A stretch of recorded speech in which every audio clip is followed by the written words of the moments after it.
I wanted to start my reflection by talking about my personal history with manga. When I was younger, I had actually found some manga books that my sister had started collecting, and I started reading them. However, at the time, I didn't really understand the concept of reading from right to left. So, about half a year later, when I finally realized I had to read from right to left, top to bottom, I actually started to grasp the meaning of the manga books. But during that first half year period that I didn't really understand what was going on, I was basically looking at the artwork. No matter what manga book you pick up, it's spectacular. Especially since my sister was collecting multiple different manga books with different plots, with different authors, I was able to see a variety of different art styles. And I fell in love with that, and so I continued reading it. I started watching the anime that was corresponding with it, which all in itself is more amazing because I was able to see the manga that I was reading in black and white in the still form being portrayed in this vibrant, colorful way that's moving and talking for its own without me having to think about and imagine how these characters are moving in my head. And so that is how I fell in love with it. And I also started drawing it, which leads me to my next point, which is the art. In the winter term of senior art portfolio, which is an art class that I'm taking this year, I actually made a manga book. I called it the Mercy Chronicles. Mercy, not meaning like thank you, just mercy as in the name. And I made it and I did not realize how difficult that would be. It's like, and the reason why is because I was actually reading one of the articles that I was doing research for, and the average person spends about 3.27 seconds on each page in a manga book. And there are about at least 200 pages per manga book, which is incredible, but you're only spending 3.27 seconds on it. And so even the times when I would specifically read a manga book, looking at its art style, trying to study the way that things are cultivated, I'm not really spending that much time on it.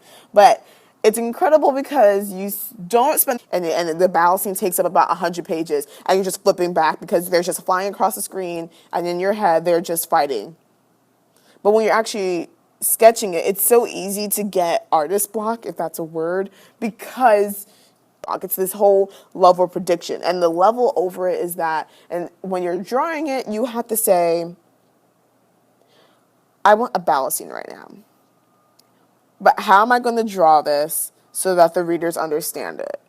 And on top of that, it needs to be from right to left, which isn't that bad, and top to bottom.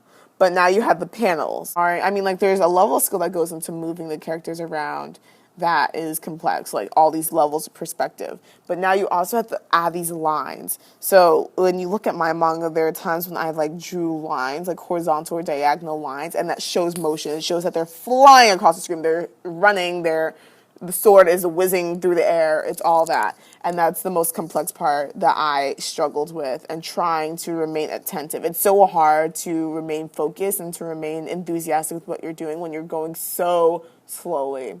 When you think about how much work goes into it, I spent a week per page drawing and illustrating a page that person's only going to spend 3.27 seconds looking at.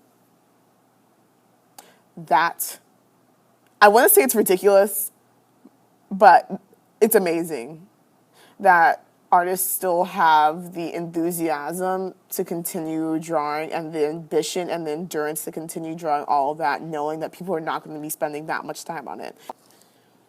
Okay, so the final component that I wanted to talk about is viewpoint between hearing these subjects in this experiment talk about how manga makes them feel. And what I thought was incredible was the fact that manga, no matter what the nationality and what the age range, was able to give the same feeling to so many people because the way that they described it is the same way I described it whenever I talk to my friends. And it sounds cliche, but it really does open worlds. I mean, you can listen to music while you're reading it and you really feel like you're the character in this world and you can be it doesn't even have to be in the actual world. It can literally be in a different dimension and it is as realistic as possible. And it takes you so far away from all the stresses and the pressures and anything that upsets you in the current world and your current life. And that is what I thought was most impactful is that manga was able to capture and able to do that for so many people. I mean, this is the reason why manga is so popular and so successful, is because everyone gets that feeling when they're reading it. Everyone feels the same sadness, but they feel the same joy at the same time.